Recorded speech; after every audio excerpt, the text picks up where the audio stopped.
এই মুহূৰ্তত জনাইছোঁ আজিৰ প্ৰথমটো খবৰ। অহা 1 ছেপ্টেম্বৰৰ পৰা দেশত সলনি হ'ব কেইবাটাও নিয়ম। আপোনাৰ জীৱনত প্ৰভাৱ পেলাব পাৰে এইসমূহ নিয়মে।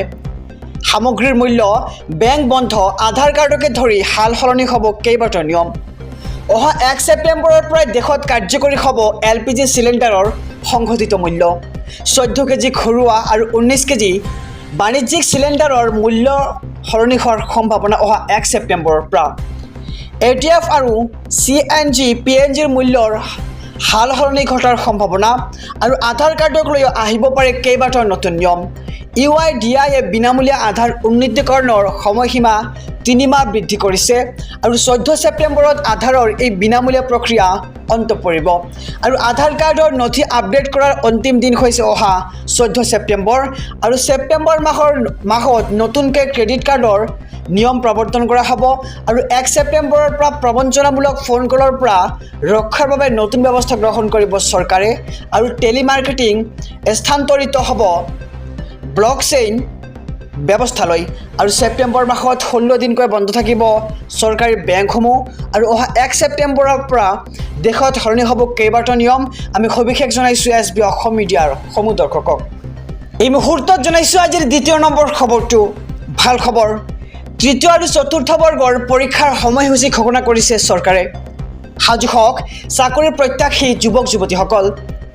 তৃতীয় আৰু চতুৰ্থ বৰ্গৰ পৰীক্ষাৰ্থীলৈ আহি পৰিছে ডাঙৰ খবৰ। ঘোষণা কৰা হ'ল পৰীক্ষাৰ সময়সূচী। অহা 15 আৰু 29 ছেপ্টেম্বৰত তৃতীয় বৰ্গৰ লিখিত পৰীক্ষা অনুষ্ঠিত কৰা হ'ব। তৃতীয় বৰ্গৰ পৰীক্ষা অনুষ্ঠিত হ'ব 3টা পৰ্যায়ত। অহা 15 ছেপ্টেম্বৰত পুৱা 10 বজাৰ পৰা 1:30 লৈ তৃতীয় বৰ্গৰ HSLC পৰ্যায়ৰ পৰীক্ষা অনুষ্ঠিত কৰা হ'ব আৰু 29 ছেপ্টেম্বৰৰ পুৱা 9 বজাৰ পৰা 12 বজালৈ হ'ব স্নাতক পৰ্যায়ৰ পৰীক্ষা।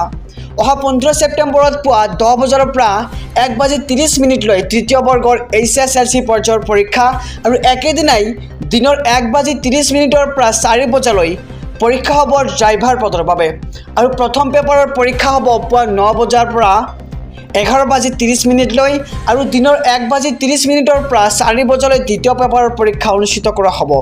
আৰু সাজু হওক চাকৰিৰ প্ৰত্যাশী যুৱক যুৱতীসকল, কিয়নো এবাৰ তৃতীয় আৰু চতুৰ্থ বৰ্গৰ পৰীক্ষাৰ সময়সূচী ঘোষণা কৰিলে চৰকাৰে। এই মুহূৰ্তত জনাইছোঁ আজিৰ তৃতীয় নম্বৰ খবৰটো।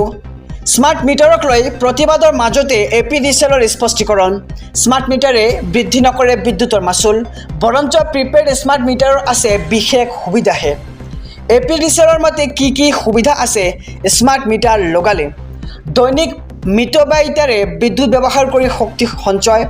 স্মাৰ্ট মিটাৰ ব্যৱহাৰেৰে হ্ৰাস হ'ব 50% গ্ৰাহকৰ বিদ্যুৎ ব্যয়। মাচুলৰ বিলম্বিত পৰিশোধৰ বাবে দিব নালাগে অতিৰিক্ত শুল্ক। স্মাৰ্ট মিটাৰ লগালে আছে ক্ষুদ্ৰ কিস্তিৰে পুৰণি বিল পৰিশোধৰ সুবিধা। ৰিচাৰ্জ শেষ হোৱাৰ পৰা পুনৰ বিল নিদিয়াকৈ 300 টকাৰ অবিৰত বিদ্যুৎ যোগান আৰু স্মাৰ্ট মিটাৰটোক সংযোগ কৰিব পাৰে সৌৰ ছাদ ব্যৱস্থাৰ সৈতে আৰু এই ক্ষেত্ৰত গ্ৰাহকে দিব নালাগে কোনো ধৰণৰ অতিৰিক্ত মাচুল আৰু আছে দৈনন্দিন শুল্কৰ নীতিৰ প্ৰয়োগেৰে বিদ্যুৎ বিল কমোৱাৰ বিশেষ সুবিধা।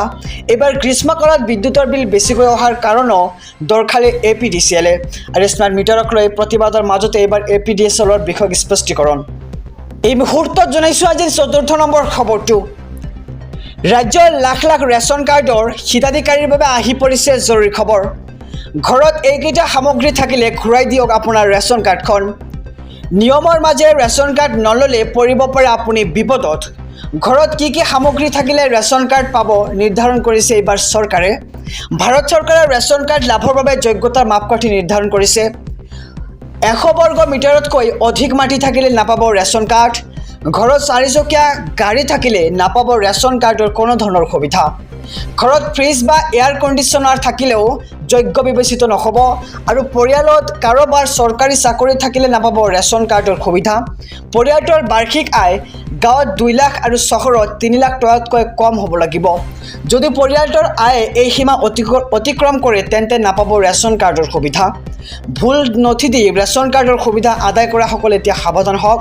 প্ৰবঞ্চনাৰে ৰেচন কাৰ্ড লাভ কৰা লোকক চিনাক্ত কৰিছে ভাৰত চৰকাৰে। ইফালে ৰাজ্যত ওলাইছে লাখে লাখে ভুৱা ৰেচন কাৰ্ড। ৰাজ্যত 40 লাখ ভুৱা ৰেচন কাৰ্ড বিচাৰি উলিয়াইছে চৰকাৰে আৰু এতিয়ালৈ 50 লাখ ৰেচন কাৰ্ড বাতিল কৰিছে যোগান বিভাগে।